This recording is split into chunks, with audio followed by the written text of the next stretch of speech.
মূলত এই আয়াতটা পড়বার একটা উদ্দেশ্য হলো মাদ্রাসা মসজিদের এই নামের কারণে। মাদ্রাসা মসজিদ উভয়টার নাম হযরত বেলাল রাদিয়াল্লাহু তাআলা আনহুর স্মরণে। কোরআনুল কারীমের এই আয়াতটা নাজিল হয়েছে হযরত বেলাল রাদিয়াল্লাহু তাআলা আনহুর স্মরণে। এই আয়াত হযরত বেলাল রাদিয়াল্লাহু তাআলা আনহুর স্মরণেই এই আয়াতটি একটি প্রসঙ্গে, হযরত বেলাল রাদিয়াল্লাহু তাআলা আনহুকে কেন্দ্র করে একটি প্রসঙ্গে এই আয়াতটি মূলত নাজিল হয়েছে। এই জন্য আমি এটা পড়ছি। আমরা সবাই জানি রাসূলুল্লাহ সাল্লাল্লাহু আলাইহি ওয়াসাল্লাম 40 বছর বয়সে যখন মক্কায় কালেমার দাওয়াত শুরু করলেন, তখন প্রথম রাসূলুল্লাহ সাল্লাল্লাহু আলাইহি ওয়াসাল্লামের অনুসরণ করেছে যারা, তার মধ্যে সংখ্যাগরিষ্ঠ সাহাবাই ছিলেন দুর্বল, এবং ইতিপূর্বে অধিকাংশই ছিলেন কৃতদাস গোলাম, যারা পরবর্তীতে মুসলমান হয়েছেন, সাহাবী হয়েছেন। স্বাধীন বংশীয় সম্ভ্রান্ত এরকমও ছিল, যেমন হযরত আবু বকর সিদ্দিক রাদিয়াল্লাহু তাআলা আনহু, ওমর, ওসমান, ওনারাও ছিলেন। আবার অধিকাংশই ছিলেন দুর্বল সাহাবী, যারা ইতিপূর্বে বংশীয় মর্যাদা, আরব দেশে কুরাইশদের যেই আভিজাত্য ছিল এটা ওনাদের ছিল। হযরতে বেলাল, হযরতে খাব্বাব, খুবাইব, আম্মার, ইয়াসির, সুমাইয়া, জানিরা, এই জাতীয় সাহাবী। তো রাসূলুল্লাহ সাল্লাল্লাহু আলাইহি ওয়াসাল্লামের প্রথম অনুসারীগণ এমনই ছিলেন অধিকাংশ। বুখারী শরীফের মধ্যে একটা হাদিস আছে, লম্বা হাদিস। বাদশাহ হিরাক্লা, রোমের বাদশাহ, যারা স্বাভাবিকভাবে হিরাক্লিয়াস বলে, তিনি রাসূলুল্লাহ সাল্লাল্লাহু আলাইহি ওয়াসাল্লামের চাচা আবু সুফিয়ান, নবীজি সাল্লাল্লাহু আলাইহি সাল্লামের সবচেয়ে বেশি বিরোধিতাকারীদের অন্যতম। এক টানা মক্কার 13 বছর এবং মদিনায় হিজরতের 8 বছর, 21 বছর নবীজির বিরোধী ছিল। এবং বদরের যুদ্ধ, যেই প্রথম যুদ্ধ, এই যুদ্ধে আবু জেহেল নিহত হওয়ার পর পরবর্তী সমস্ত যুদ্ধে কাফেরদের নেতৃত্ব দিয়েছেন ইনি। কিন্তু আল্লাহর দয়ায় 8ম হিজরিতে মক্কা বিজয়ের সময় তিনি কালেমা পড়ে মুসলমান হয়েছেন। হযরত আবু সুফিয়ান রাদিয়াল্লাহু তাআলা আনহু, ইনি কালেমা গ্রহণ করার আগে একবার এই রোমের বাদশাহ হিরাক্লিয়াস, তার সামনে মুখোমুখি বাদশাহ খবর দিয়েছিলেন। তো বাদশাহ আমাদের নবী সাল্লাল্লাহু আলাইহি সাল্লাম সম্পর্কে আবু সুফিয়ানের কাছে অনেকগুলো বিষয় জানতে চাইছিলেন, তদন্ত করছিলেন নবীজির ব্যাপারে। এর মধ্যে 10টা প্রশ্ন নবীজি সম্পর্কে করছেন। আবু সুফিয়ান কাফের হওয়ার পরেও 10টা প্রশ্নের সঠিক উত্তর দিয়েছেন, মানে কোনো ভুল তথ্য দেন না, ঠিক ঘটনা যা নবীজির ব্যাপারে তাই বলছে। আরবের কুরাইশের নেতৃবৃন্দ যারা ছিল, কুফরি অবস্থা, তো তাদের মধ্যে এই মানসিকতা ছিল যে নেতা বাটফারি করেন। নেতা কি হয় না, নেতা নেতাই হয়। নেতার কথার মধ্যে, চলাফেরার মধ্যে আলাদা একটা ব্যক্তিত্ব থাকে। এই জন্য সে কাফের হওয়ার পরেও কথা বলছে সব সলিড, কোনো কথাই মিথ্যা বলে নাই। আচ্ছা, এই 10টা বিষয়ের মধ্যে একটা বিষয় এটাও প্রশ্ন করছে হিরাক্লিয়াস, রোমের বাদশাহ, যে তুমি জানতে চাচ্ছি যে মুহাম্মদের অনুসারীরা তারা দুর্বল বেশি নাকি সবল বেশি? তো আবু সুফিয়ান বলছে বাল দুআফাউহুম, তার অনুসারীদের মধ্যে দুর্বলদের সংখ্যাই বেশি। তো হিরাক্লিয়াস বলল, হ্যাঁ তাহলে এটাই প্রমাণ করে তিনি সত্য নবী। কারণ ইতিপূর্বে সমস্ত নবীর অনুসারীরা অধিকাংশ দুর্বলই ছিলেন। হ্যাঁ, এই তাহলে রাসূলুল্লাহ সাল্লাল্লাহু আলাইহি ওয়াসাল্লামের সাহাবায়ে কেরাম প্রথম দিকে তারা অধিকাংশই দুর্বল ছিলেন, ইতিপূর্বে কৃতদাস গোলাম ছিলেন। ইসলাম গ্রহণ করার পরে আল্লাহ তাআলা তাদেরকে ইজ্জত দিয়েছেন, সম্মান দিয়েছেন, নবীজির সাহাবীর মর্যাদা অর্জন করেছেন। তো রাসূলুল্লাহ সাল্লাল্লাহু আলাইহি ওয়াসাল্লাম মক্কা থেকে এই যে 13টি বছর কালেমার দাওয়াত দিলেন, প্রতিনিয়ত কাফের মুশরিকরা, কুরাইশরা নবী সাল্লাল্লাহু আলাইহি সাল্লাম এবং সাহাবায়ে কেরামকে জুলুম নির্যাতন করত। যেহেতু কিছুটা দুর্বল ছিলেন, জুলুম করত প্রচুর। এর মধ্যে সবচেয়ে বেশি সাহাবীদের মধ্যে যিনি সবচেয়ে বেশি জুলুমের শিকার হয়েছেন যারা, এর মধ্যে অন্যতম হলো হযরতে বেলাল রাদিয়াল্লাহু তাআলা। খুব বেশি মজলুম হয়েছেন তিনি। ইসলাম গ্রহণ করার কারণে ওনার যেই মনিব ছিল, উনি যার কৃতদাস ছিলেন, তার মনিবের নাম ছিল উমাইয়া ইবনে খালফ। এই উমাইয়া, এই বেঈমান, অত্যন্ত জঘন্য প্রকৃতির কাফের ছিল কুরাইশে, এবং রাসূলুল্লাহ সাল্লাল্লাহু আলাইহি ওয়াসাল্লামের বিরুদ্ধে বিদ্রোহ বিরোধিতাকারীদের অন্যতম একজন। এই উমাইয়া ইবনে খালফ হযরত বেলাল রাদিয়াল্লাহু তাআলা আনহুকে খুব বেশি পরিমাণে জুলুম করছে, খুব বেশি। হযরতে বেলাল রাদিয়াল্লাহু তাআলা আনহুকে প্রতিদিন উত্তপ্ত রৌদ্রের মধ্যে মরুভূমির খোলা বালুতে বুকের মধ্যে পাথর চাপা দিয়ে রাখত, আর সারাদিন এই প্রখর উত্তাপের মধ্যে তিনি পড়ে থাকতেন।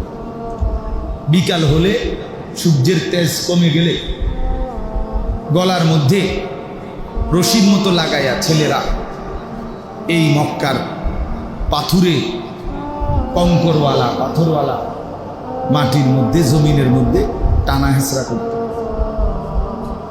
এইভাবে ওনার উপরে অবর্ণনীয় জুলুম নির্যাতন হযরত বেলাল রাদিয়াল্লাহু তাআলা আনহুর উপরে করছে।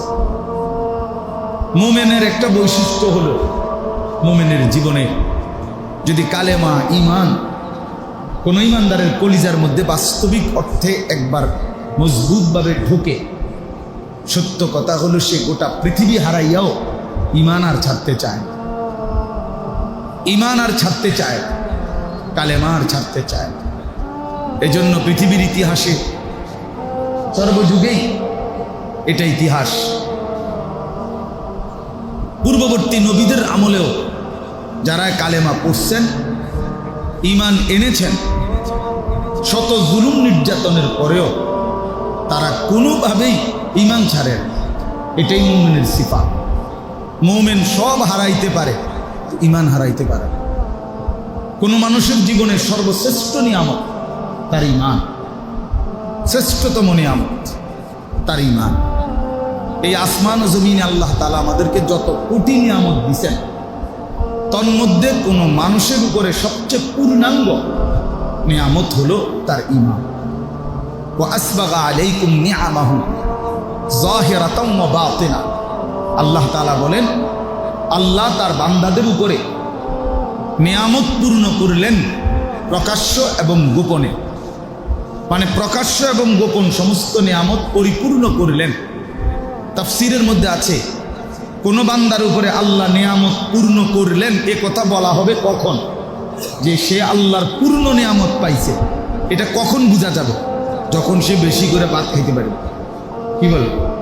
বিল্ডিংয়ের কাজ শেষ, তারপরে বাজার সদাই, ছেলেগুলোর নিয়ে যা টার্গেট ছিল তাও হাসিল হয়েছে, মেয়েদের বিয়ে শাদী দিয়ে ফেলছে, বিল্ডিং করছে, খাইয়া দাইয়া এখন ভালো আছে, হ্যাঁ, বাজার সদাই, এই মিলাইয়া যখন সুখে আছে, তো সে আল্লাহর দেওয়া সব পাইছে। কি বলে? আমরা মনে করি এটা, কিন্তু বাস্তবিক অর্থে ইমাম মুজাহিদ রাহমাতুল্লাহ আলাইহি বলেন, কোনো ব্যক্তি যখন ঈমান পূর্ণভাবে পায় তখন সেই মূলত আল্লাহ তাআলার নিয়ামত পূর্ণ নিয়ামত পায়, তখন পূর্ণ ঈমান পায়। ইমানের বন্ধন এটা সবচেয়ে বড় নিয়াম, পূর্ণাঙ্গ নিয়াম। হযরত সুফিয়ান ইবনে উয়াইনা রাহমাতুল্লাহি আলাইহি তিনি বলছেন, মা আনআমাল্লাহু আলা আবদিন মিনাল ইবাদ নি'মাতান আযমা মিন আন আররাফাহুম লা ইলাহা ইল্লাল্লাহ।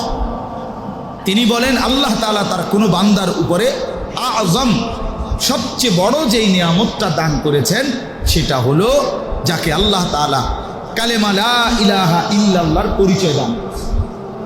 এটা যে পাইছে, ইমানের বন্ধন যার আছে, কলিজার ভিতরে যার আল্লাহর প্রতি ইমান, জবানে যার আল্লাহর প্রতি ইমান, সারা দেহে যার আল্লাহর প্রতি ইমান, এটাই হলো সর্বশ্রেষ্ঠ আযম, সবচেয়ে বড়, সবচেয়ে মহান আল্লাহ তাআলার নিয়ামত। এজন্য বলতেছিলাম আল্লাহ তাআলা যুগে যুগে ইমানের চাইতে বড় কোনো দৌলত কাউকে দেন নাই, এবং যারাই প্রকৃত ইমান পাইছে, ইমানের হালাওয়াত, ইমানের স্বাদ মজা পাইছে, গোটা পৃথিবীর মোকাবেলায় তারা ইমান ছাড়ে না, আল্লাহকে ছাড়ে নাই।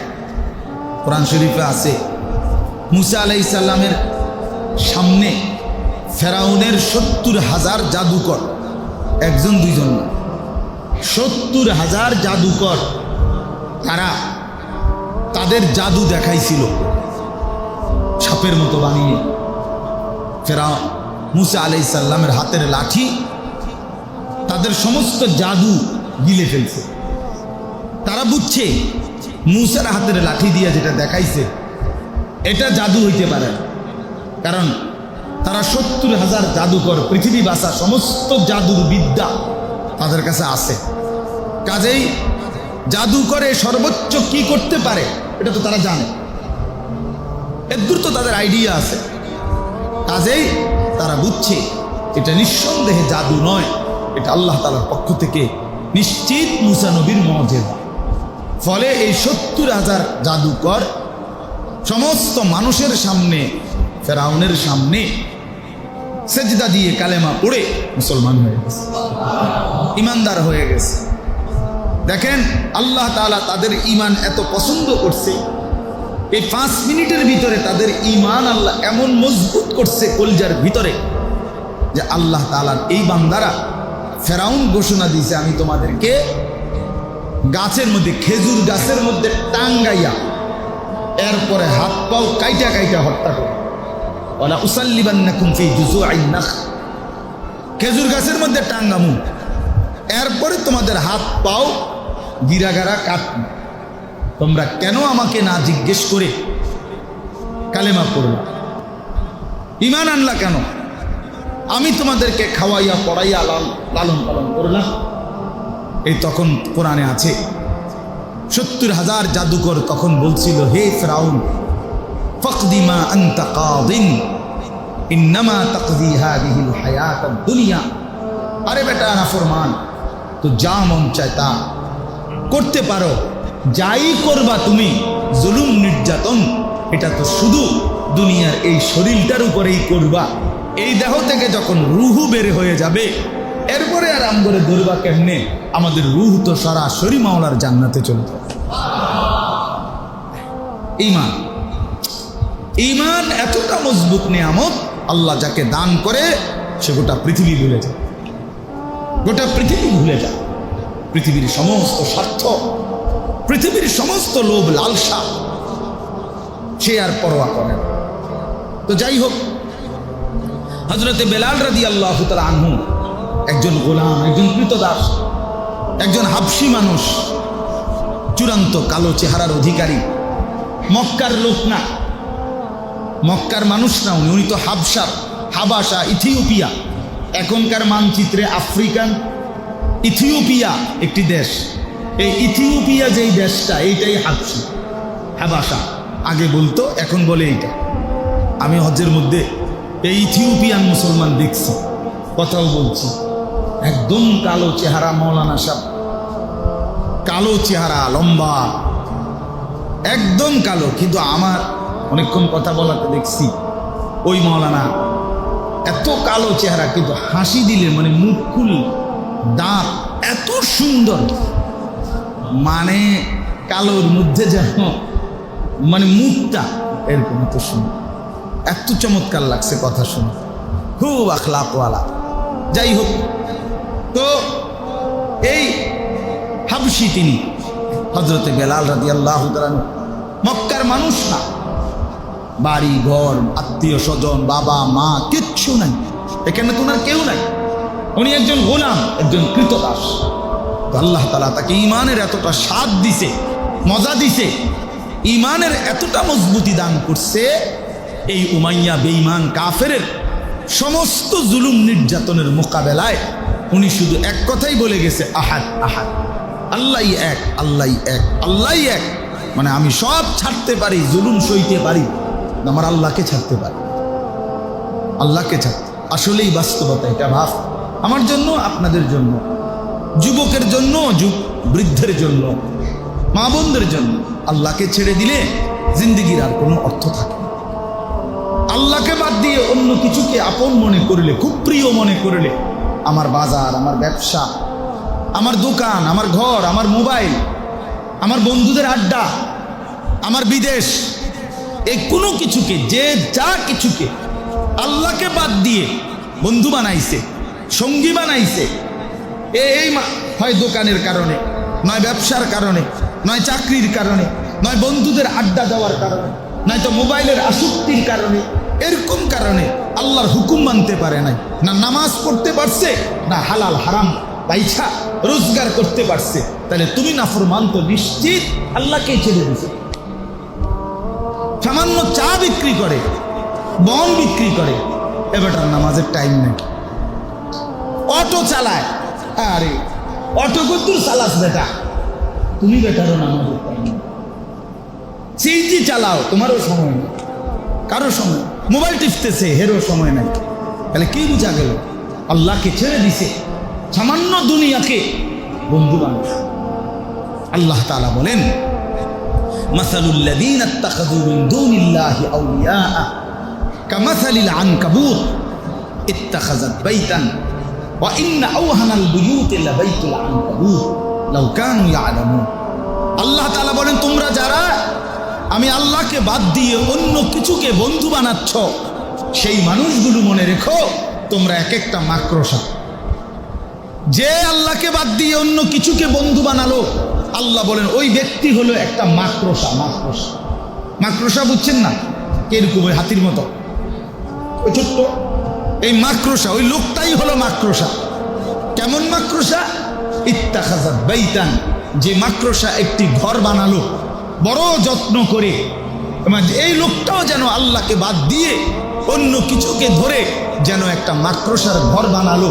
ওয়া ইন্না আওহানাল বুয়ুতি লাবাইতুল আনকাবুত। আল্লাহ তাআলা বলেন, আর এটা নিশ্চিত শুনে নাও, এই পৃথিবীতে সবচেয়ে দুর্বল ঘর মাকড়সা। একটু বাতাস উড়ায় দিবে, 6 মাসের বাচ্চাও যদি হাত নাড়া দেয়, মাকড়সার ঘর ভেঙে চুরে শেষ হয়ে যায়।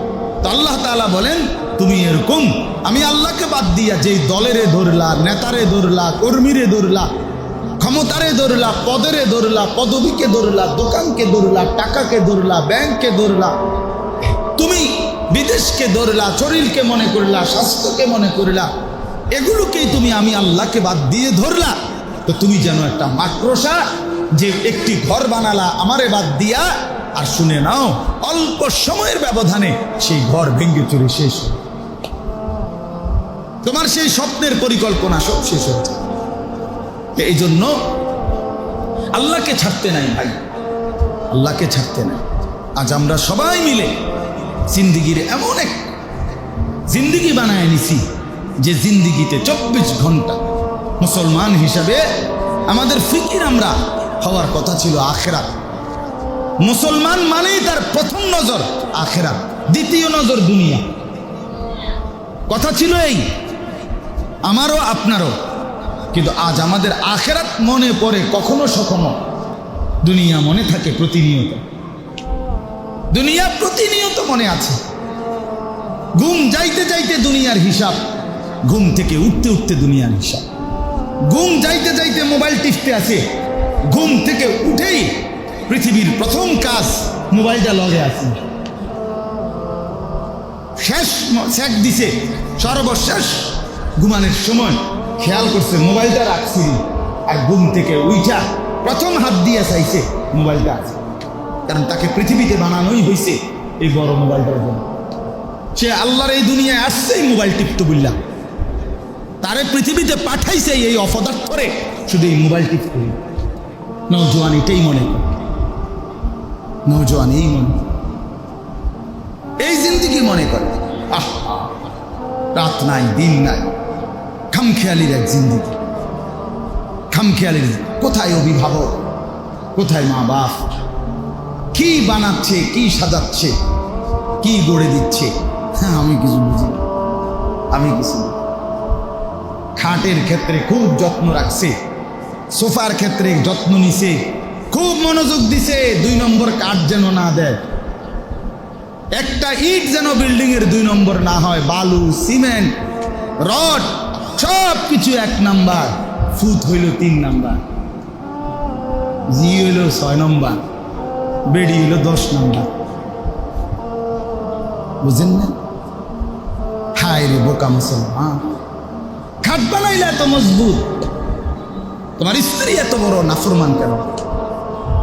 মেয়েটা 1 ওয়াক্ত নামাজ পড়ে না, পর্দা করে না, ছেলেটা কোনোদিন ফজরের নামাজ পড়ে না, 16 বছর 14 বছর। এই অপদার্থ, অসভ্য, এই জঙ্গলি, এই অমানুষ, এটা কি বানাবে? এবারে কপড় জিফুত মানুষ করছে, যে সেজদা দেয় না সে মানুষ না মিয়া, সাফ বললাম। যার কপালে সেজদা নাই ওই মানুষের বাচ্চা না, ওই হাইওয়ান মিয়া, ওই চতুষ্পদ জন্তু, ওই মানুষ হবে কেন? ওটা মানুষ করছে, আপনি মানুষ করছেন না, আপনি খাট বানাইছেন মিয়া, আপনি সোফা বানাইছেন, বিল্ডিং বানাইছেন, আপনার ফিকির পুরা কলজেটার ভিতরে ছিল সোফা, খাট, পালং, ফার্নিচার, বিল্ডিং, দালান, এই ছিল ফিকির। আল্লাহকে বাদ দিছেন, আখেরাতকে বাদ দিছেন, মৃত্যুকে ভুলে গেছেন, কবরকে ভুলে গেছেন। মৌলানা আপনি কথা বলতেছিলেন, মৌলানা এই মাত্র আমি শুনতেছিলাম, বলতেছিলাম জাহান্নাম থেকে বাঁচা সহজ, মৃত্যু থেকে বাঁচার কোনো সুযোগই নাই, কিন্তু সমস্ত চেষ্টা মৃত্যু থেকে বাঁচার জন্য, জাহান্নাম থেকে বাঁচার কোনো ফিকিরে নেই। এটা না বলছেন? আমি এই গাড়ি অটো থেকে শুনছি দূর কথা। হযরত মাওলানা মুফতি শফি রহমতুল্লাহ আলাইহি বলতেন, যখনই আল্লাহর কথা হয়, তোমার হাতে যদি সময় নাও থাকে, 1 মিনিটের জন্য হলো সেই কথাটা শুইনো, দেখবা সেখানেও তোমার জন্য তুমি কোনো না কোনো খোরাক, আখিরাতের কোনো পুঁজি পাবে। খেয়াল করিলে ভাবে। এই জন্য আল্লাহকে বাদ দিতে নাই। আপনাদেরকে বলি, বাস আমাকেও আপনাকেও, ছেলেরা এই যে কয়জন যুবক ভাই বলছেন, আপনাদেরকেও বলি, আল্লাহকে বাদ দিয়ে সুন্দর হয় না।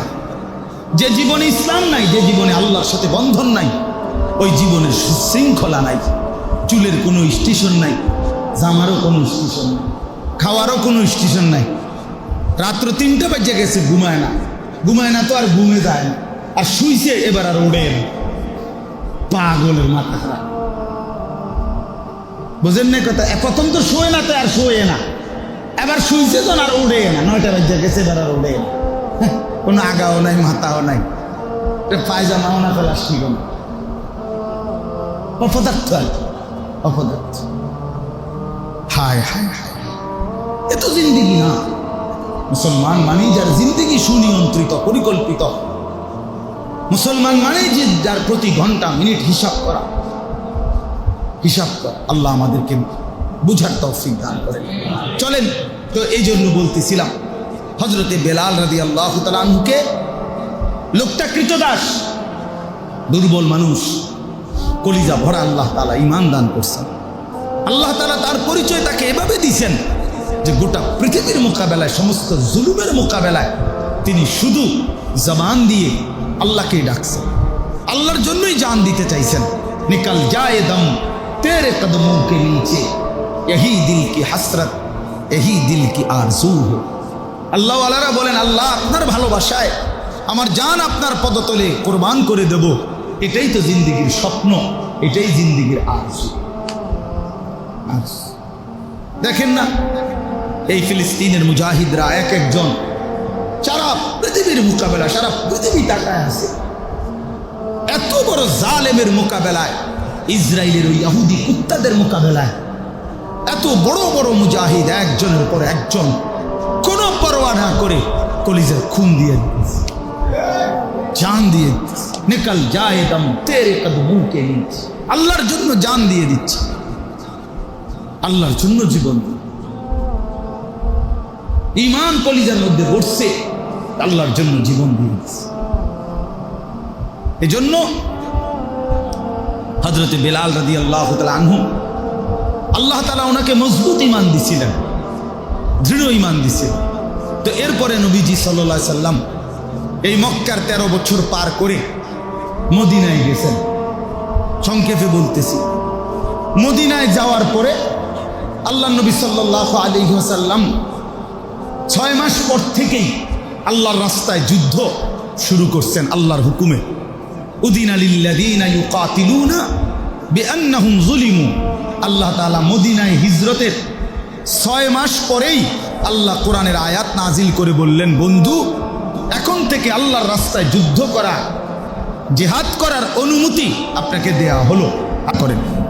এই যে শুরু হলো বদরের যুদ্ধ, উহুদের যুদ্ধ, খন্দকের যুদ্ধ, খায়বারের যুদ্ধ, এইভাবে যুদ্ধ করতে করতে আল্লাহ নবী সাল্লাল্লাহু আলাইহি সাল্লাম 8ম হিজরিতে, মানে মদিনায় যাওয়ার 8 বছরের মাথায়, তাহলে মক্কার 13 বছর আর মদিনার এখন কত, 8 বছর, কত হলো? এই 8ম হিজরিতে আল্লাহ নবী সাল্লাল্লাহু আলাইহি ওয়াসাল্লাম মদিনা থেকে 10,000 সাহাবী নিয়ে মক্কা আসছেন এবং পুরা মক্কা বিজয় করছেন। কোন হিজরিতে? 8ম হিজরিতে, মানে মদিনায় হিজরতের 8 বছরের মাথা। তো যখন আল্লাহ নবী সাল্লাল্লাহু আলাইহি সাল্লাম এই 10,000 সাহাবীকে নিয়ে মদিনায় থেকে মক্কায় আইসা মক্কা বিজয় করলেন, তো সর্বপ্রথম আল্লাহ নবী সাল্লাল্লাহু আলাইহি ওয়াসাল্লাম সাহাবায়ে কেরামকে নিয়ে কাবা ঘরের সামনে আসছে। এই আমার এই আয়াতের কথা বলার জন্য বলতেছি, এবার বুঝেন। কাবা ঘরের সামনে আসছেন নবীজি সাল্লাল্লাহু আলাইহি সাল্লাম। আয়েশা, আল্লাহ নবী সাল্লাল্লাহু আলাইহি সাল্লাম নিজের হাতের লাঠি মুবারক দিয়ে সমস্ত মূর্তি একটা একটা করে আঙ্গুল ছোঁয়াইছেন, হাতের লাঠি সব ভাঙ্গা পড়ছে, এগুলো সব সরাইছেন। এরপরে যখন আল্লাহর ঘর কাবা কুফর থেকে মুক্তি হইল, মূর্তি থেকে কি হয়ে গেল, পবিত্র হইল, তো আল্লাহ নবী সাল্লাল্লাহু আলাইহি সাল্লাম এই দিন মক্কা বিজয়ের দিন হযরতে বেলাল রাদিয়াল্লাহু তাআলা আনহুকে বললেন, বেলাল কাবার ছাদে উঠা আজান লাগবে, ওঠো, কাবার ছাদে ওঠো। আচ্ছা, হযরতে বেলাল রাদিয়াল্লাহু তাআলা আনহু কাবা ঘরের ছাদে উঠলেন, আজান দিল। এবার আসেন, মক্কার যে কুরাইশরা, কাফেররা, তারা নবীজি যেহেতু কাবা ঘরের সামনে আসছে, মক্কা বিজয় হয়ে গেছে, এই হিসাবে এই কাফেরগুলো একটু দূরে দূরে দূরের থেকে তারা তাকাইয়া তাকাইয়া কাবা ঘরের সামনে নবীজি কি করে এটা দেখতেছিল। এই সময় তারা দেখতেছে কুরাইশরা এই বেলালকে নবীজি সাল্লাল্লাহু আলাইহি সাল্লাম কাবার ছাদে উঠাইছে। এইটা দেখা তারা আফসোস শুরু করছে যে হায় রে, আমরা জীবনে কোনোদিন কোনো নিম্ন বংশের কাউরে কোনোদিন কুরাইশ ছাড়া, সম্ভ্রান্ত ব্যক্তি ছাড়া কোনোদিন কাবা ঘরের ভিতরে কাউরে কোনোদিন ঢুকতে দেয়নি। এই যে কাবা ঘরের দরজা আপনারা দেখছেন, যারা তো সরাসরি দেখছেন বা এমনও দেখছেন, কাবা ঘরের দরজা অনেক উঁচা।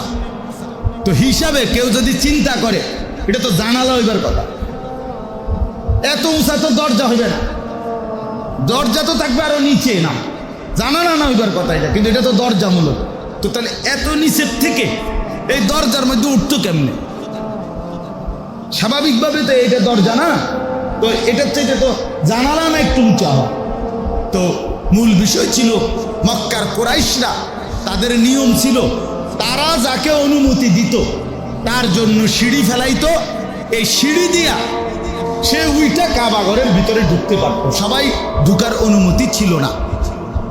তো যেখানে কাবা ঘরে ঢুকতে দিত না যে কাউকে, এখন আল্লাহ নবী সাল্লাল্লাহু আলাইহি সাল্লাম কাবার ছাদে হযরতে বেলালকে উঠাইছে। আর এই আশপাশের সমস্ত কুরাইশ বেঈমানগুলো দেখা আফসোস করে কপালে বাড়ি দিয়া দিয়া বলতেছিল, নিজেদের বাপ দাদার নাম বলে বলতেছিল, হায় বাবা দাদা আপনার গো কপাল ভালো, আপনারা এই বেজ্জুতি আল্লাহর ঘরের কাবার দেখতে হয় নাই, আমরাই দেখতে হইল যে মোহাম্মদ এক কৃতদাসকে, যাকে আমরা গত কিছুদিন আগে মারছি, নির্যাতন করছি, এরকম একটা সাধারণ কৃতদাসকে কাবার ছাদে তুলে দিছে।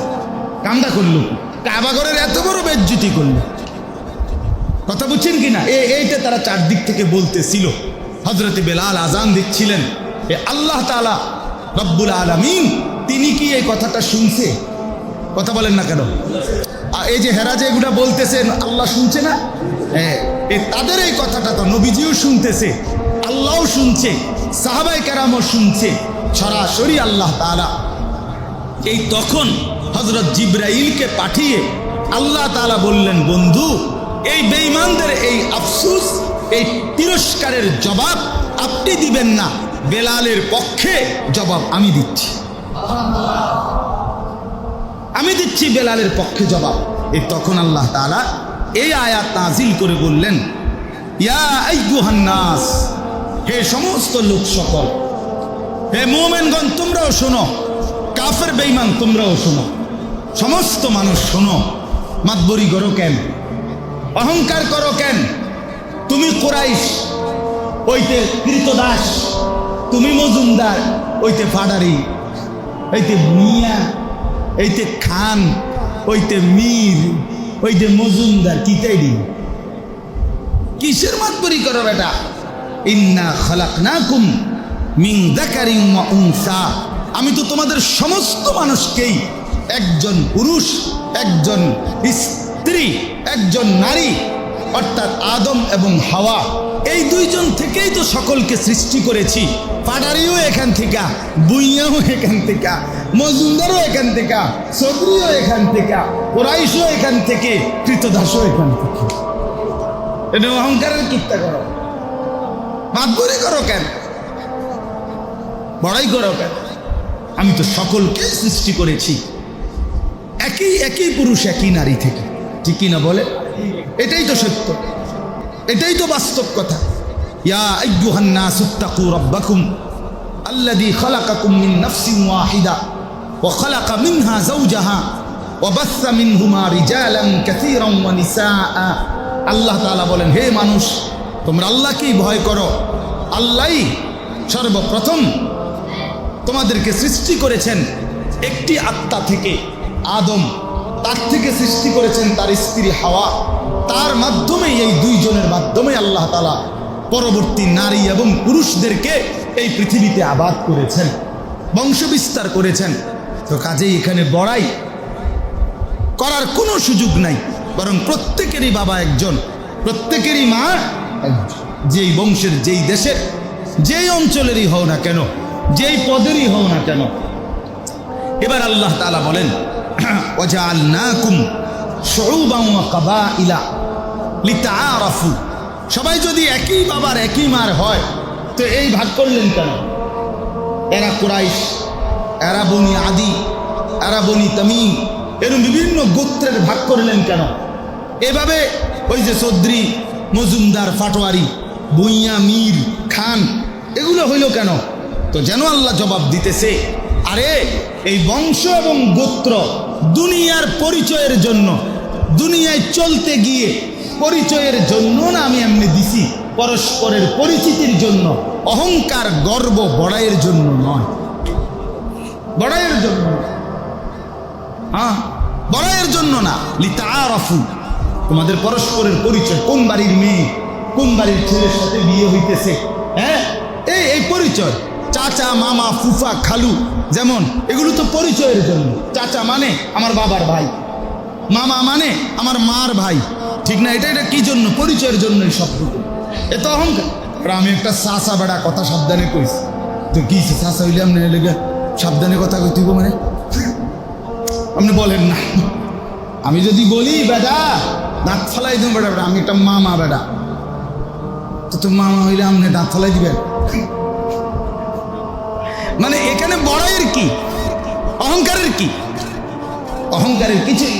আল্লাহ তাআলা বলেন আমি তো এগুলো দিয়েছি পরস্পরের পরিচয়ের জন্য, পরিচয়ের জন্য। এ তো অহংকারের জন্য দেই নাই, অহংকার আর বড়াইয়ের জন্য দেই নাই। তাহলে দেখেন এখান থেকে আল্লাহ তাআলা প্রথম জবাব দিলেন, তোমরা নিজেদেরকে কুরাইশ মনে করছো, আলাদা বংশের, আর বেলালকে মনে করছো কৃতদাস।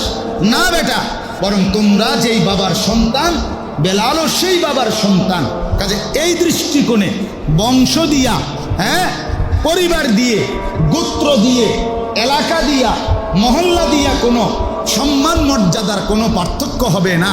তাহলে সম্মান মর্যাদা বৈশিষ্ট্য নির্ধারিত হবে অন্য কিছু দিয়ে।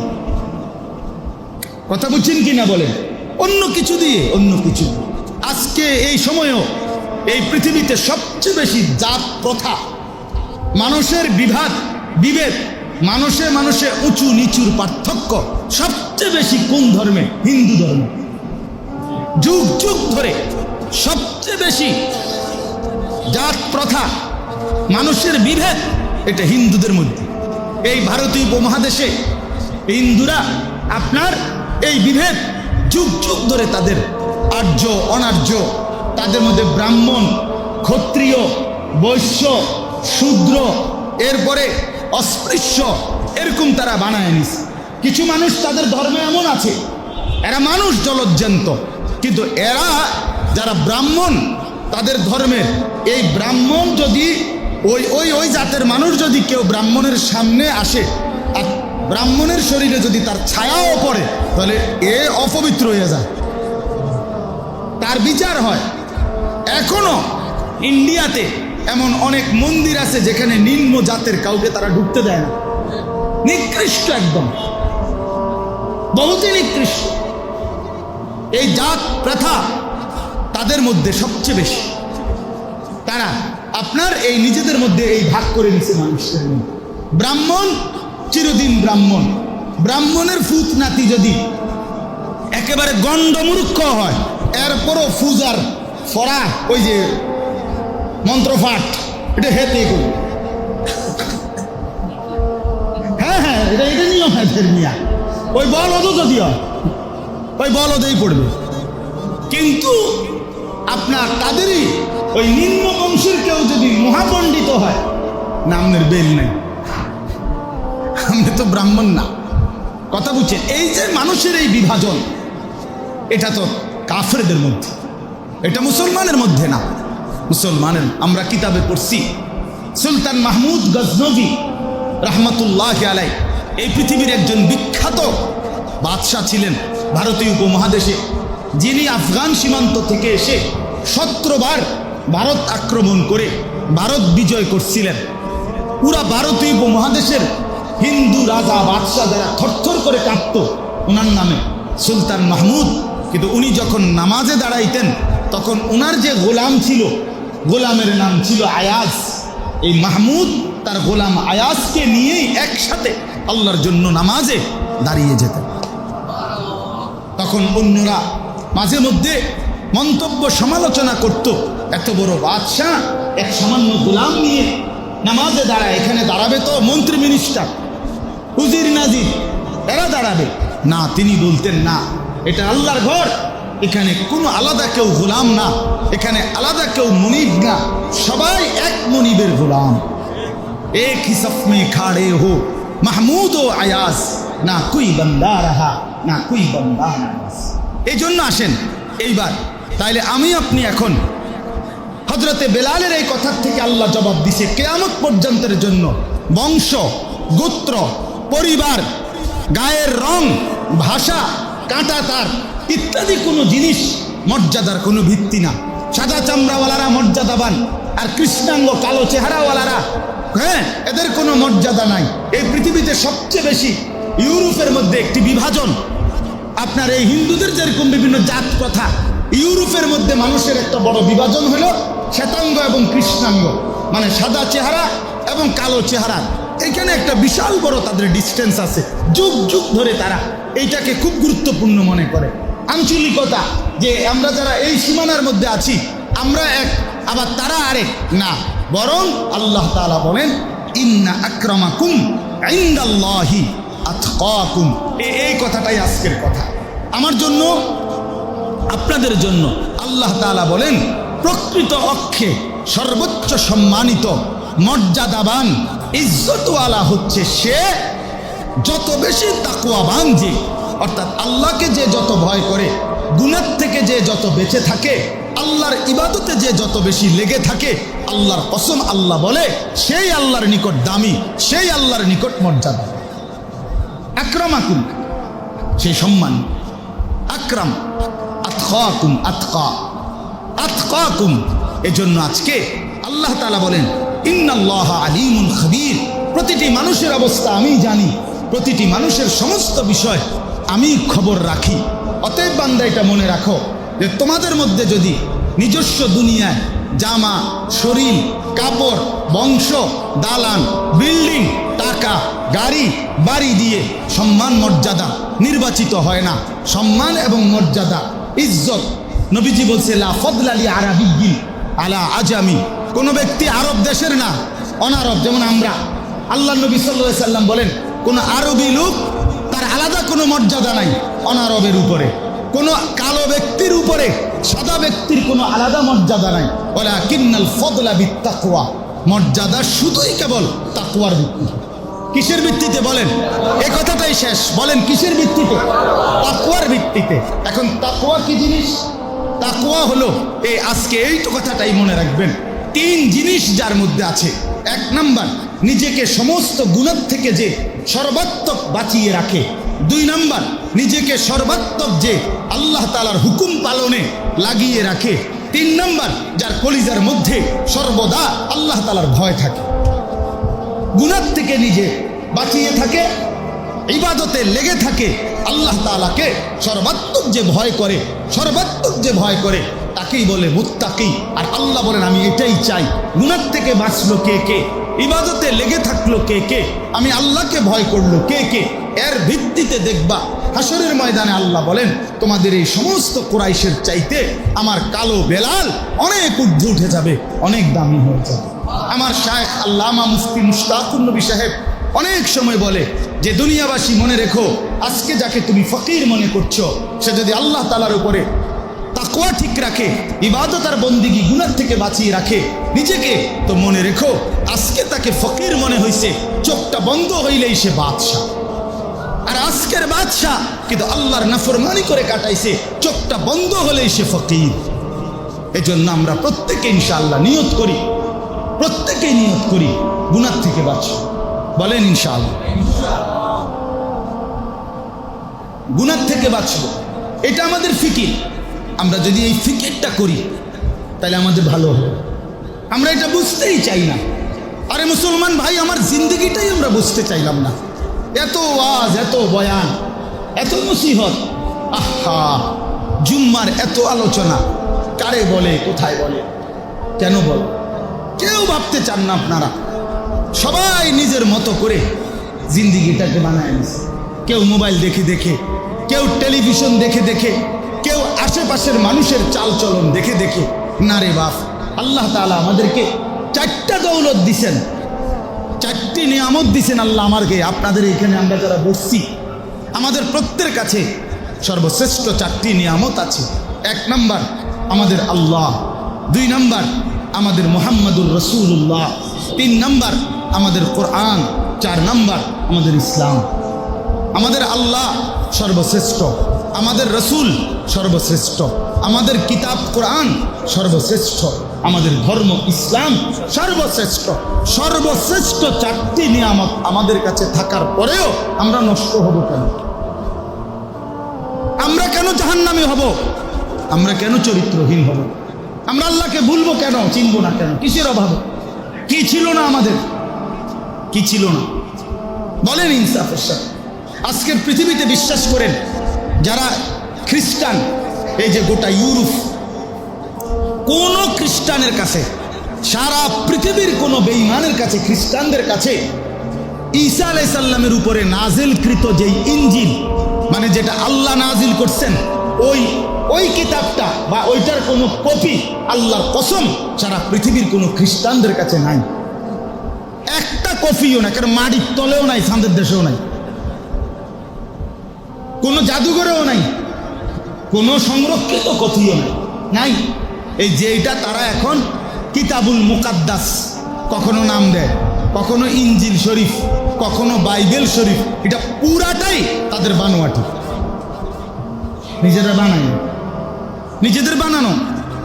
তাদের কাছে নিখুঁত কোনো কিতাবে নাই সারা পৃথিবীর। এমনি তো আধুনিক পৃথিবীর একেবারে আধুনিক করতে করতে করতে করতে মানুষের জীবন যাত্রা, মানুষের সব কিছুই মেশিন বানায় লেছে, হাসেও মেশিনে, কান্দেও মেশিনে,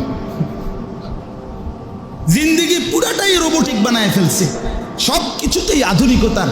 কিন্তু আজকে পর্যন্ত নিজেদের ধর্মের উপরে একটি মূল কিতাব খুঁজে দিতে পারে নাই তাদের কাছে।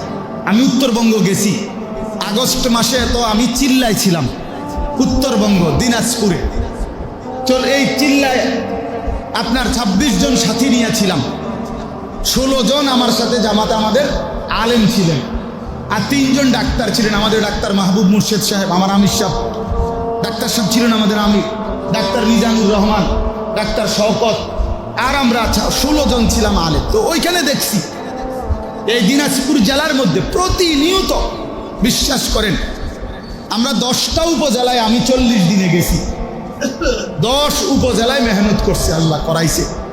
এই 10 উপজেলার মধ্যে দেখছি প্রতিনিয়ত সেখানে না হইলেও আপনার প্রতি উপজেলার মধ্যে 4টা-5টা করে খ্রিস্টানদের গির্জা। ওখানে খোলামেলা, বাংলাদেশে খোলামেলা এই বেঈমানরা খ্রিস্ট ধর্ম প্রচার করে প্রতিদিন প্রতিদিন। অথচ যাদের এই খ্রিস্ট ধর্মের কোনো ভিত্তি নাই। এখন আমরা না জানি ঈসা আলাইহিস সালামের উপর আল্লাহ ইনজিল নাজিল করছে, তো তোমরা তো দাবি করো তোমরা ঈসা নবীর অনুসারী, তো তোমাদের নবীর উপরে নাজিলকৃত কিতাবটা কই? সেইটা কই? ওইটা নাই। এবং আরো এত বড় আশ্চর্য, এত বড় ধোঁকাবাজ, এত বড় বাটফার, এরা ওইখানকার মুসলমানদেরকে বলে আমরা হইলাম ঈসাই মুসলমান, এরা ঈসাই মুসলমান। ওই কাদিয়ানি, ওই বেঈমান, ওই কাফেররা, ওই বেঈমানগুলো বলে আমরা হইলাম আহমদি মুসলমান। তোরা আহমদি মুসলমান, এরা ঈসাই মুসলমান, আমরা কি মুসলমান? কি রে, আমরা কি মুসলমান? আশ্চর্য, খুব বেশি নাজুক হালাত, খুব নাজুক হালাত। তো আমি বললাম কারো কাছে বিশ্বাস করেন, ইহুদি, আজকের যে ইসরায়েলের এই বেঈমান ইহুদিদের কাছে ধর্মগ্রন্থের মূল কোনো কিতাব নাই। মুসা আলাইহিস সালামের উপর আল্লাহ তাআলা যে তাওরাত নাজিল করছেন, সেই মূল কপি লিখিত কিছুই নেই, কিছুই নাই তাদের কাছে। হিন্দু ধর্মের তারা নিজেরাও দাবি করে না যেগুলো আসমানি কিতাব, এটি হারা কয়েন, তারার এগুলো তারার যে বানানো, এটা তারাও বলে, তারাও বুঝে এই বেদ, পুরাণ, গীতা, ভগবত, কি কি যেন কয়, এগুলো আপনার রামায়ণ, এগুলো সব তাদের বানানো।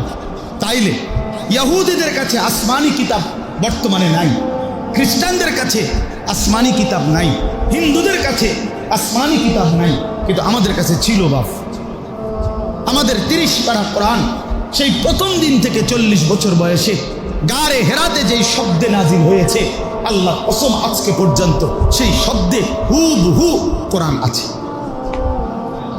তাহলে এতটা নিখুঁত কিতাব, সারা পৃথিবীর কাছে এটা প্রমাণিত আমাদের কোরআন নিখুঁত, আমাদের কোরআন আসল কোরআন, আমাদের কোরআন নবীজির উপরে নাজিলকৃত যেটা, সেটাই এটা। তারপরও আমরা নষ্ট হলাম কেন? তারপরও আমাদের ইসলাম আমাদের বুঝে আসে না কেন? আমাদের জিন্দিগির মধ্যে রাসূলুল্লাহ সাল্লাল্লাহু আলাইহি ওয়াসাল্লামের নমুনা নাই কেন? আমরা কেন ইসলামকে প্রিয় মনে করলাম না?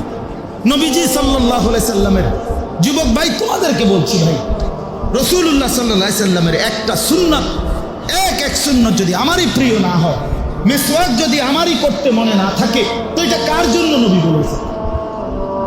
দস্তরখান যদি আমার বিছাইতে মনে না থাকে, তো রাসূলুল্লাহ সাল্লাল্লাহু আলাইহি সাল্লাম এই সুন্নাত কার জন্য? বাম পাও দিয়া টয়লেটে ঢুকা নবীজির সুন্নাত, এটা যদি আমারই মনে না থাকে মুসলমান হইয়া, তো এটা কে পালন করবে? বলেন না, মানে হিন্দুরা, বৌদ্ধরা, নবীজির সুন্নত কার জন্য বলেন তো? তা আমারই যে মনে নাই, আপনি যে ভুলে যান।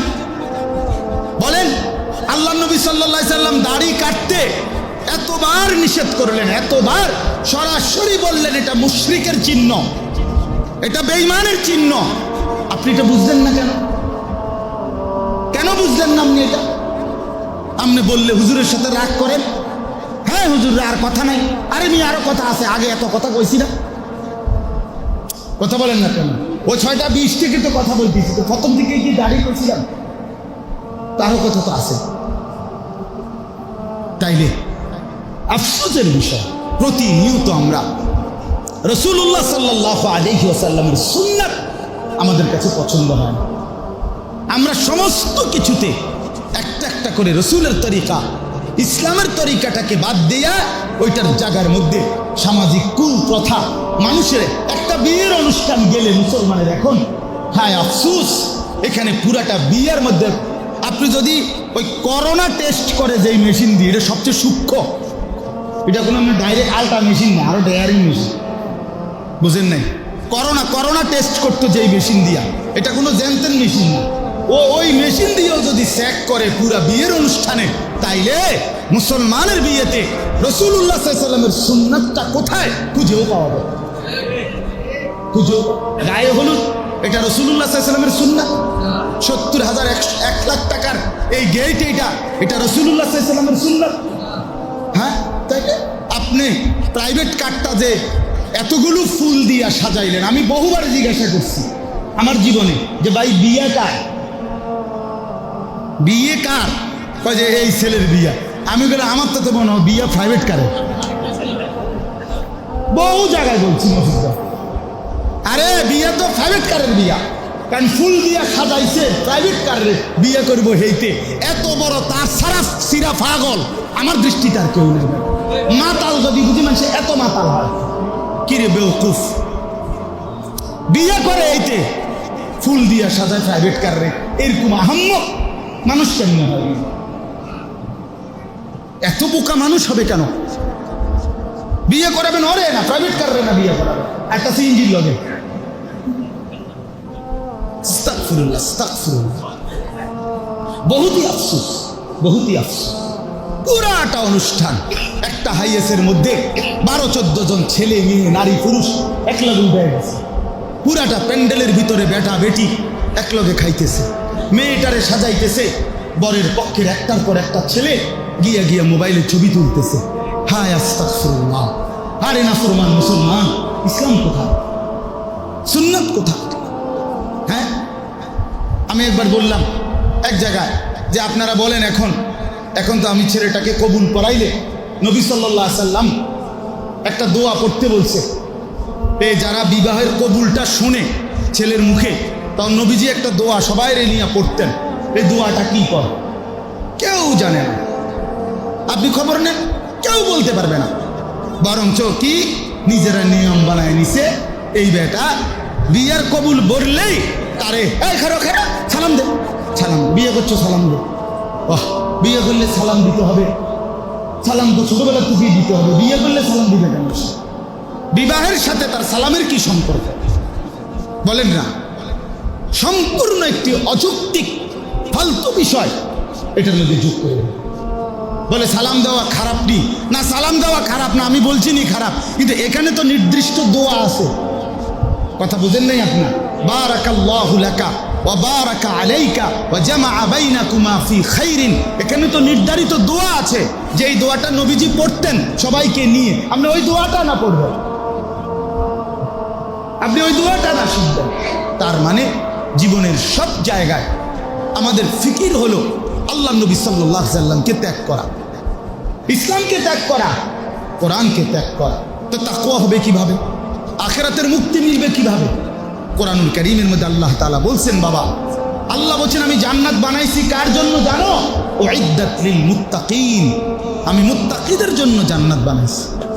তাকওয়া বুঝাই দিবা, আমি আল্লাহ থেকে জান্নাত বুঝে নিব। তাকওয়া মানে মূল অর্থ হলো দুইটা, তারকুল মুনকারাত, গুনাহ ছেড়ে দেওয়া, ফি'লুল খায়রাত, সমস্ত বন্দেগী আল্লাহর হুকুম নেক কাজগুলো পালন করা। আর এই দুইটা যে করে তার কলিজার ভিতরে আল্লাহর ভয় আছে এ কথা প্রমাণ করে। কেন গুনাহ ছেড়ে দিল? আল্লাহর ভয়ে। কেন ইবাদত বন্দেগী করতে থাকলো? আল্লাহর ভয়। তাকওয়ার আরেকটা অর্থ হইল আন ইউতাআ ফালা ইউসা, আন ইউশকারা ফালা ইউকফার, আন ইউযকারা ফালা ইউনসা। আল্লাহ তাআলার সার্বক্ষণিক ইবাদত করা, কখনোই আল্লাহর নাফরমানি না করা। আল্লাহ তাআলার সার্বক্ষণিক কৃতজ্ঞতা আদায় করা, কখনোই আল্লাহর অকৃতজ্ঞ না হওয়া। আর 3 নম্বর, সর্বদাই আল্লাহকে স্মরণ করা, আল্লাহর জিকির করা, কখনোই আল্লাহকে ভুলে না যাওয়া। এরকম ব্যক্তিকে বলা হয় মুত্তাকি। এই গুণকে বলে তাকওয়া। এর মধ্যে আপনি পৃষ্ঠায় পৃষ্ঠায় সূরায় সূরায় দেখবেন আল্লাহ তাআলা তাকওয়ার কথা বলছেন। সূরা বাকারার প্রথম কথা শুরু করে দিয়েছেন হুদাল্লিল মুত্তাকিন। মুত্তাকিদের জন্য আমি আল্লাহ কোরআন হেদায়েত।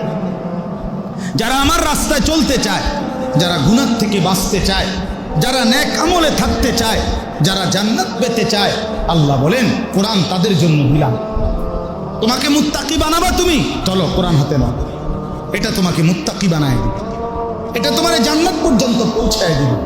আজকে আফসোসের বিষয়, আল্লাহর ভয় আমাদের কলিজা, আমারও নাই, আপনারও নাই, আপনারও।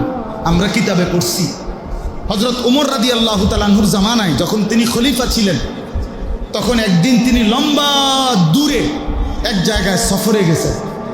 সফর থেকে ফিরতি পথে তিনি একা ফিরছেন মদিনায়। পথিমধ্যে প্রচণ্ড তৃষ্ণার্ত হয়ে গেছেন উনি, ওনার কাছে কোনো পানিও শেষ, কিচ্ছু নেই। তখন উনি দূরে তাকায় দেখলেন একটা রাখাল ছেলে কতগুলো বকরি চড়াইতেছে। এই বকরি চড়ানো রাখাল ছেলেটার কাছে তিনি গেলেন। গিয়া ওমর রাদিয়াল্লাহু তাআলা আনহু বললেন, সালাম দিলেন, সালামু আলাইকুম ওয়া রাহমাতুল্লাহ। তো রাখাল ছেলেটা জবাব দিল, ওয়া আলাইকুমুস সালাম ওয়া রাহমাতুল্লাহ। হযরত ওমর বুঝলেন ছেলেটা মুসলমান, যেহেতু কিসের জবাব দিছে? সালামের জবাব দিছে। এবার ওমর রাদিয়াল্লাহু তাআলা আনহু বললেন, হ্যাঁ যে বাবা ভাই, আমি একজন মুসাফির। তখনকার যুগে এরকম যারা মরুভূমির রাখাল ছিল, কেডা খলিফা হয় না হয় এত কথা হেরা জানত না। আমাদের এই আজ থেকে 20-30 বছর আগেও আমাদের ওই নোয়াখালী চৌমুনি চরের এলাকার বহু মানুষ আছে, এমনও ছিল, বা এরকম বিভিন্ন অঞ্চলের একবারে অজপাড়াগা গ্রামে এমনও মানুষ ছিল যারা কে প্রেসিডেন্ট কে প্রধানমন্ত্রী তা জানে না, এত খবরদার। কথার কথাই বললাম, তাইলে অত চিন্ত না ওমরকে। তো ওমর রাদিয়াল্লাহু তাআলা আনহু বললেন যে রাখাল ভাই, আমি প্রচণ্ড তৃষ্ণার্ত, আমি একজন মুসাফির, তুমি যদি তোমার দুধওয়ালা একটা বকরি ছাগল থেকে আমার একটু দুধ পান করাও, আমার তৃষ্ণাটা মিটবে। তো রাখাল ছেলেটা বলল, জনাব নিঃসন্দেহে আপনি মুসাফির, আপনাকে মেহমানদারি করা আমার উচিত, আমার ধর্মের দৃষ্টিকোণেও উচিত, কিন্তু সমস্যা হচ্ছে জনাব, আমি এই রাখাল, আমি এই বকরিগুলো আমার না, আমি আমার মনিবের পক্ষ থেকে রাখাল, শুধু আমারে এগুলোর চড়াইবার অনুমতি দিছে, কাউকে কোনো কিছু খাওয়াবার অনুমতি আমার মনিব আমারে তো দেয় নাই। এখন আমি তার অনুমতি ছাড়া তো আপনাকে দুধ পান করাইতে পারি না। হযরত ওমর রাদিয়াল্লাহু তাআলা আনহু ভাবলেন ছেলেটা মুত্তাকি, আল্লাহকে ভয় করে। তিনি এবার একটা কৌশল করলেন যে তার ঈমান কেমন মজবুত, তাকওয়া, তা আমি আরেকটু দেখি।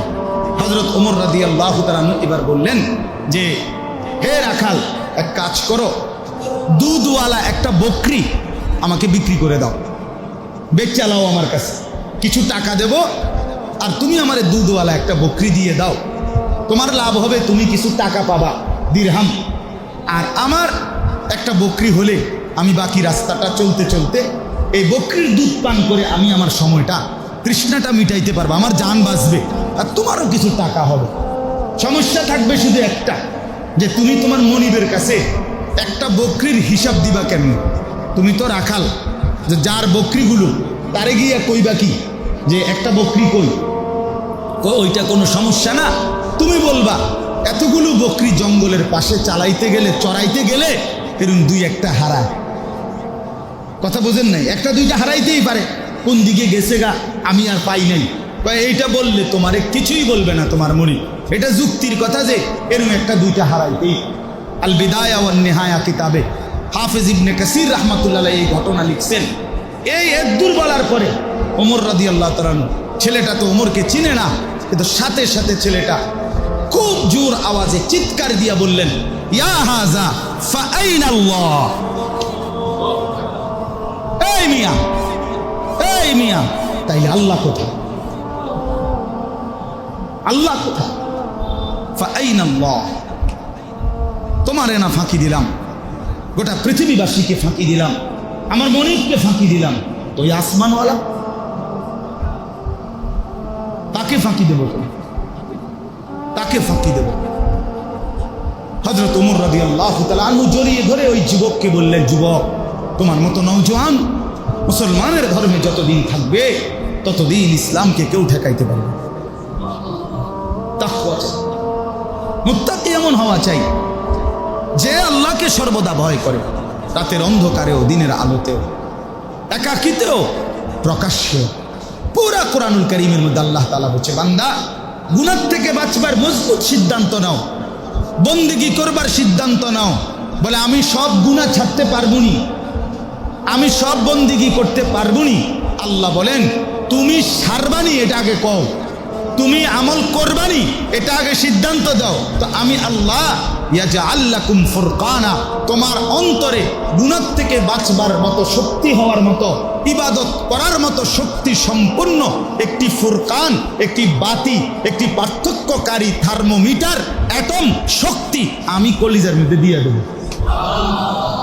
ইন তাত্তাকুল্লাহ ইয়াজআল লাকুম ফুরকান। তুমি আগে সিদ্ধান্ত নাও যে আমি আল্লাহ আপনাকে নারাজ করব না, আমি আপনার হুকুম ছাড়ব না। আল্লাহ বলেন, বান্দা আমি কসম বলছি, বান্দা আমি তোমার জিন্দেগি সহজ করে দেব। আমি পারবা, তুমি পারবা, পারবো না কেন? ওয়াহদি ইলাইহি মান ইউনীব। আল্লাহ তাআলা বলে, বান্দা তুমি যদি আমার দিকে একটু ঝুঁকে আসো, বাকিটা আমি আগাইয়া তোমার হেদায়েত দিয়ে দেব। তুমি আসবা 1 বিঘত, আমি আসবো 1 হাত। তুমি আসবা 1 হাত, আমি আসবো 2 হাত। তুমি আসবা হাঁটতে হাঁটতে, আমি আসবো দৌড়তে দৌড়তে। আমি তোমার আগে থাকবো, তুমি আসো, আমার দিকে আসো বান্দা। এই জন্য ভাইয়া আল্লাহ তাআলা কোরআনুল কারীমের মধ্যে বলছেন, তুবু ইলাল্লাহি জামিআন আইয়ুহাল মুমিনুন লাআল্লাকুম তুফলিহুন। হে ঈমানদার, তোমরা সকলেই তওবা করে গুনাহ ছেড়ে আমি আল্লাহর দিকে ফিরে আসো, নিশ্চিত তোমরা সফল হবে। আমার বন্ধু, সফলতা আল্লাহ বলছেন গুনাহ ছেড়ে দেওয়ার মধ্যে, সফলতা আল্লাহকে রাজি করার মধ্যে, সেজদার মধ্যে সফলতা, গোলামির মধ্যে সফলতা। যে কপাল আল্লাহর জন্য সেজদা দেয় না, এ তো ব্যর্থ মানুষ, এ তো গাদ্দার, এ তো গাদ্দার। আরে আপনি বলেন মিয়া, আপনারা বলেন এখানে যে ইবলিস শয়তান, যেটারে কয় ইবলিস শয়তান, ইতিপূর্বে তাফসীরে আছে কোনো কোনো বর্ণনায় ৮০,০০০ বছর সে ইবাদত করছে। ৮০,০০০ বছর পরে একদিন শুধু একটা সেজদা দেয় নাই। কয়টা সেজদা? একটা সেজদা দেয় নাই। পরের মিনিট থেকে আল্লাহ তাআলা বললেন, তুই শয়তান,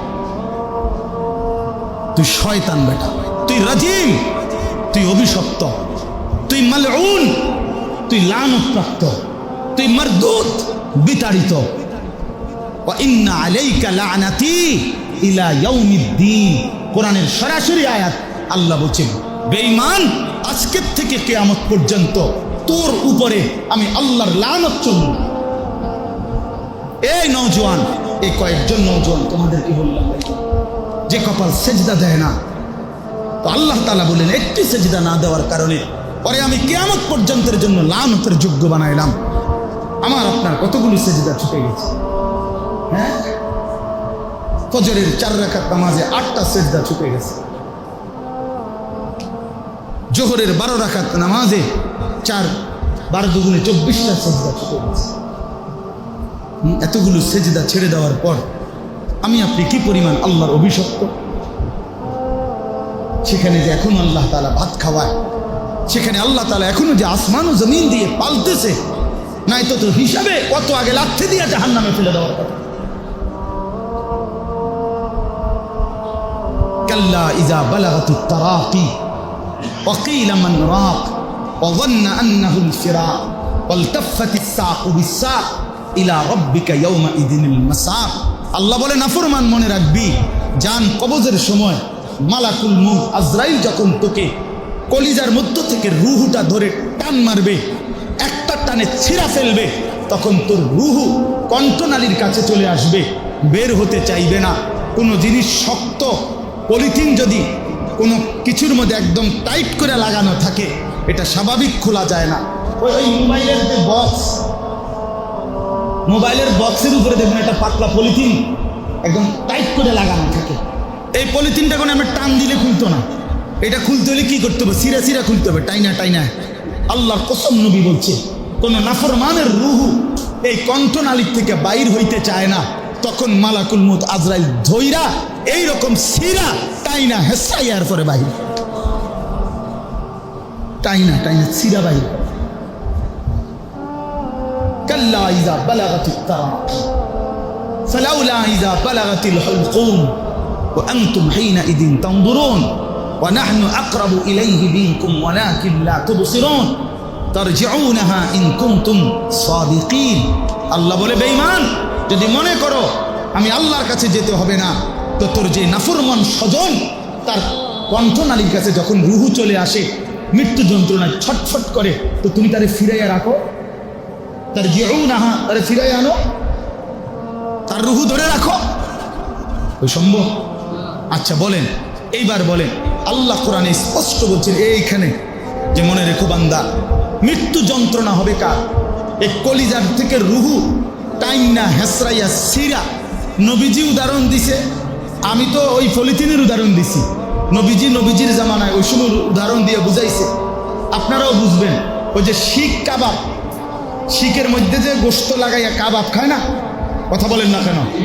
এই কাবাবের গোশতটা যখন খুলে ফেলে, তখন এর পরেও শিকের মধ্যে কুদুর কুদুর গোশত লাগিয়া থাকে, থাকে কিনা বলে? এই গোশত এমনি স্বাভাবিকভাবে পড়ে না, টাইনা টাইনা বাইর করতে হয়, অথবা ভিজা কোনো কাপড় দিয়া এটারে টাইনা টাইনা কি করতে হয়? পরিষ্কার করতে। শিক, আল্লাহ নবী সাল্লাল্লাহু আলাইহি ওয়াসাল্লাম বলেন, এই শিকের এই গোশতগুলো যেইভাবে ভিজা কাপড় দিয়া টেনে টেনে বের করে, পরিষ্কার করে, তোর রুহুটা নাফরমান এইভাবে মালাকুল মউত টানতে টানতে বের করবে, ছিঁড়া ছিঁড়া বাহির করে। এখন কেন মৃত্যুর যন্ত্রণা এত ভয়ানক হবে? কেন রুহুটা এভাবে ছিঁড়বে কেন? আল্লাহ কোরআনে স্পষ্ট বলছেন, ফালা সাদ্দাকা ওয়ালা সাল্লা, কারণ হলো এই নাফরমান আমি আল্লাহকে বিশ্বাস করে নাই, ওয়ালা সাল্লা, এবং নামাজ আদায় করে। কি আদায় করে নাই? বলেন না, কি পড়ে নাই? এজন্য বন্ধু, ভাই আমার, বাবা আমার, যে নামাজ পড়েন না, মনে রাখেন কলজাটা ছিঁড়া ফেলবে, কলজাটা ছিঁড়া ফেলবে। মৃত্যুর যন্ত্রণা তখন বড় কঠিন হবে, বড় কঠিন। ওয়ালাউ তারা ইযিজ যালিমুনা ফি গামারাতিল মাউত ওয়াল মালাইকাতু বাসিতু আইদিহিম আখরিজু আনফুসাকুম আল ইয়াউমা তুজজাউনা আযাবাল হুন। আল্লাহ বলেন, হে নবী, নবীকে আল্লাহ বলতেছেন, বন্ধু বিশ্বাস করেন, আপনারা যদি আমি দেখাইতাম জালেমের মৃত্যুর সময় যন্ত্রণাটা কত কঠিন, নবীকে আল্লাহ বলতেছেন। আরে বন্ধু, আপনারা যদি দেখাইতাম তো বুঝতেন কষ্ট কারে কম। ফেরেশতারা নাফরমানকে ডেকে বলবে, মালাকুল মউত, এই বেঈমান, বাইর হ, রূহ, আখরিজু আনফুসাকুম, দেহ থেকে রুহুটা বের কর, বাইর। এরপরে ফেরেশতা টাইনা বাহির করে ছিঁড়া, এরপরে বলবে, আল ইয়াউমা তুজজাউনা আযাবাল হুন, নাফরমান, আজকে তোকে তোর সারা জিন্দেগীর নাফরমানির যন্ত্রণাদায়ক আযাব এখন দেওয়া হবে। এখন বুঝছো? এখন কবরে ফেলাইয়াই আল্লাহ তাআলা যখন হুকুম করবে ফেরেশতাকে, জাহান্নামের পোশাক পরিয়ে দাও, জাহান্নামের বিছানা বিছায়া দাও, ফেরেশতারা জাহান্নামের পোশাক আর বিছানা বিছায়া যখন চলে যাবে, আল্লাহর কসম, নবী বলেন, নাফরমানের কবরে তখন বাম পাশের মাটি ডান দিকে ধাক্কা দিবে, ডান দিকের মাটি বাম দিকে চাপ দিবে, আর আল্লাহর নবী বলেন, এই ডান পাশের হাড্ডি এবং পাঁজরের হাড্ডি ভাঙ্গা চুরচুর হয়ে বাম দিকে চলে আসবে, বাম দিকের হাড্ডি চুরচুর হয়ে ভাঙ্গা ডান দিকে হইয়া গুড়া গুড়া পাউডার হবে। যেন খামখেয়ালি মনে করেন না, খামখেয়ালি মনে, বাতের থালা আর একটা বিল্ডিং, একটা মোটর সাইকেল, একটা মোবাইল, হ্যাঁ, এক সেট সোফা, এই কিছু পাই এই জিন্দিগিটাকে খুব কামিয়াবি মনে করেন, আমরা বেওকুফ না, আপনারা চালাক না। যে দিন মানে সেই বুদ্ধি। আল কাইয়িসু মান দানা নাফসাহু, নবীজি বলছে যে নিজের হিসাব রাখে, নিজের দিকে খেয়াল রাখে, নিজের জিন্দেগির হিসাব করে, সে বুদ্ধিমান, সে বুদ্ধিমান। অতএব দয়া করে ভাবতে শিখেন। আজকে সবক এটা আমার তাকওয়া। কি বলেন না? আবার বলেন। কোরআনের সবচেয়ে বেশি ব্যবহৃত শব্দের মধ্যে এটা তাকওয়া। তাকওয়া ঘুরে ঘুরে আল্লাহ বলছে ওয়াত্তাকুল্লাহ ওয়াত্তাকুল্লাহ ওয়াত্তাকুল্লাহ। নবীজি সাল্লাল্লাহু আলাইহি সাল্লাম সবচেয়ে বেশি খুতবার মধ্যে 3টা আয়াত পড়তেন।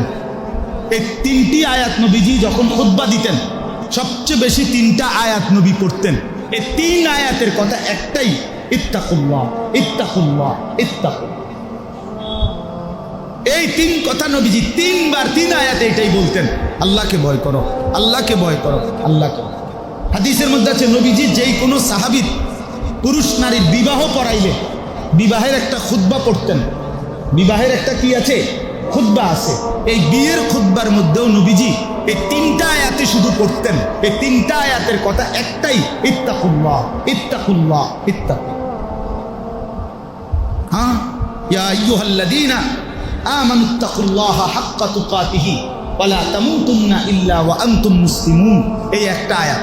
ইয়া আইয়ুহান নাসুত্তাকু রাব্বাকুম আল্লাযী খালাকাকুম মিন নাফসিন ওয়াহিদা ওয়া খালাকা মিনহা যাওজাহা ওয়া বাসসা মিনহুমা রিজালান কাসীরান ওয়া নিসা। এই একটা আয়াত। আরেকটা হলো ইয়া আইয়ুহাল্লাযীনা আমানুত্তাকুল্লাহা ওয়া কুলু কওলান সাদীদা ইউসলিহ লাকুম আ'মালাকুম ওয়া ইয়াগফির লাকুম যুনুবাকুম ওয়া মান ইউতি'ইল্লাহা ওয়া রাসূলাহু ফাকাদ ফাযা ফাওজান আযীমা। আল্লাহকে ভয় করো, আল্লাহকে ভয় করো, আল্লাহকে ভয় করো, আল্লাহকে ডরো, আল্লাহকে ভয় করো। এজন্য চলেন আজকে এটাই সবককে, আল্লাহকে ভয় করো। আলহামদুলিল্লাহ, আমার প্রিয় মাওলানা মফিজ ভাই বলছেন আমার আজকে আরো 2টা বয়ান আছে।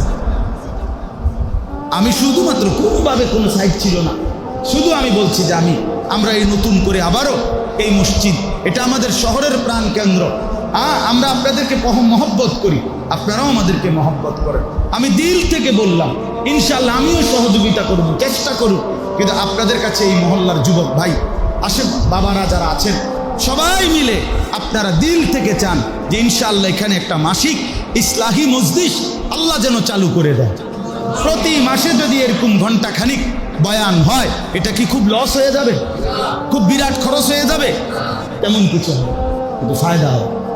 একদিনে জোনায়েদ বাগদাদি হয় না। আমরাও জান আজকে আপনার করে যে এখন দরজা জানালা বন্ধ করেন, সবগুলো এখন জোনায়েদ বাগদাদির বাইরেই সোজা করে দিন।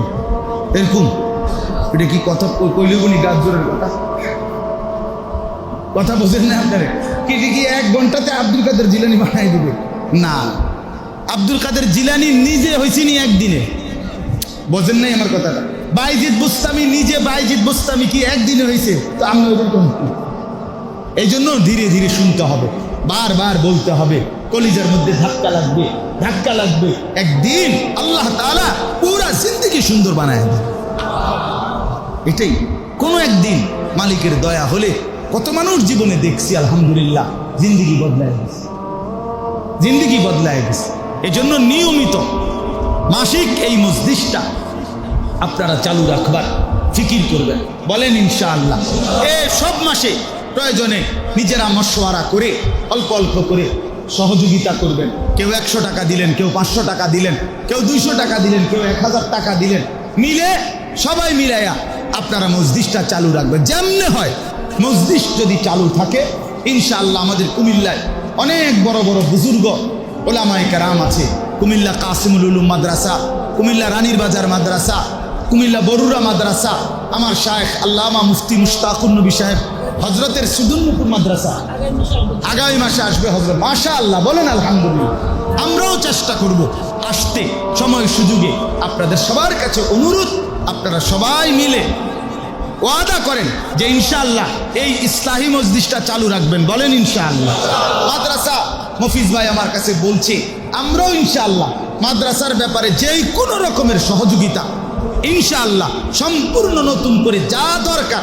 আমার কথা হইল মাদ্রাসা আর মসজিদ একটা জিনিস মনে রাখেন, আমার একজন উস্তাদ আছে লালমাই বাগমারার, হযরত মাওলানা মুফতি মুস্তফা মাহমুদি দামাত বারাকাতুহুমুল আলিয়া।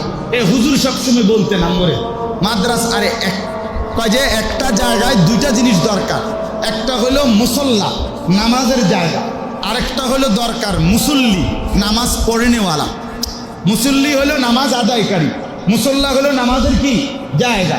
তো হযরত বলেন যে যেখানে একটি মসজিদ একটি মাদ্রাসা একসাথে যদি আবাদ হয় তাহলে মুসল্লাও আবাদ মুসল্লিও আবাদ।